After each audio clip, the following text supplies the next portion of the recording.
ओम नमः शिवाय। श्रावण मातम्य 24वां अध्याय। श्री कृष्ण अवतार तथा राजा महासेन कथा।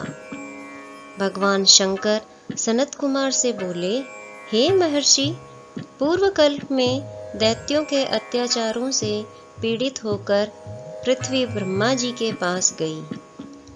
पृथ्वी की व्यथा कथा सुनकर पृथ्वी के उद्धार के लिए ब्रह्मा जी देवताओं के साथ पृथ्वी को लेकर क्षीर सागर में विष्णु जी के पास गए।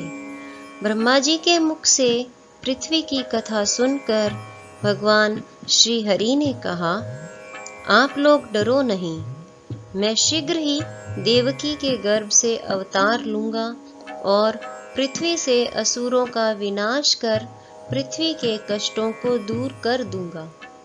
आप देवतागण पृथ्वी पर गोकुल में जाकर यादव कुल में जन्म लें।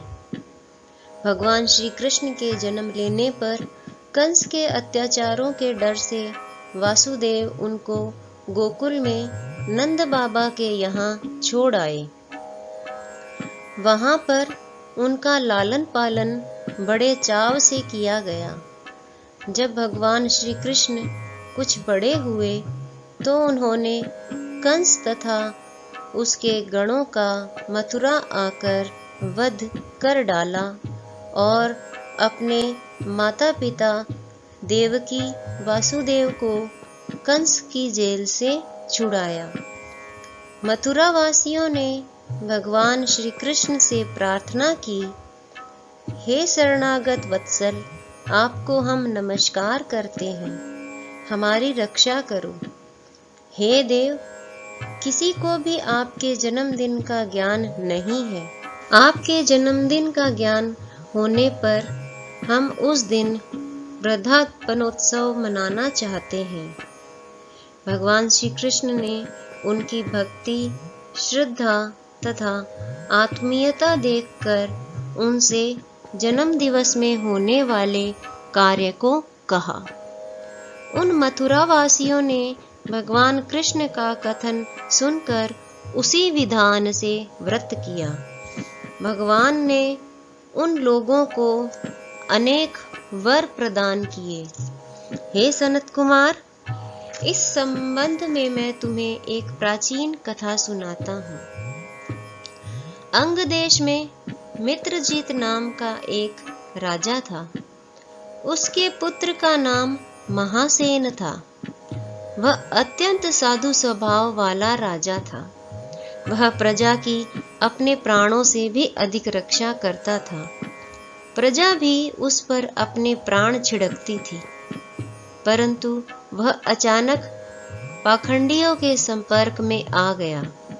जो राजा अपनी प्रजा को प्राणों से अधिक चाहता था, वही अब अधर्म के रास्ते पर चल पड़ा।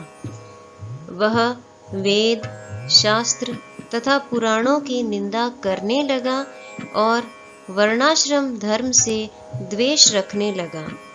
हे तात, इस प्रकार बहुत समय बीत जाने पर उसकी मृत्यु हो गई। यमदूत उसे पाश में बांधकर यम के पास ले गए। यम ने उसे नरक में गिराकर बहुत समय तक यातना पहुंचाई।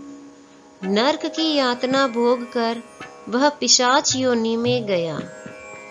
भूख प्यास से व्याकुल वह इधर उधर घूमता हुआ मारवाड़ में पहुंचा तथा एक वैश्य के शरीर में प्रवेश कर गया। वह वैश्य के साथ मथुरा नगरी में पहुंच गया। मथुरा के रक्षकों ने उसे वैश्य के शरीर से अलग कर दिया।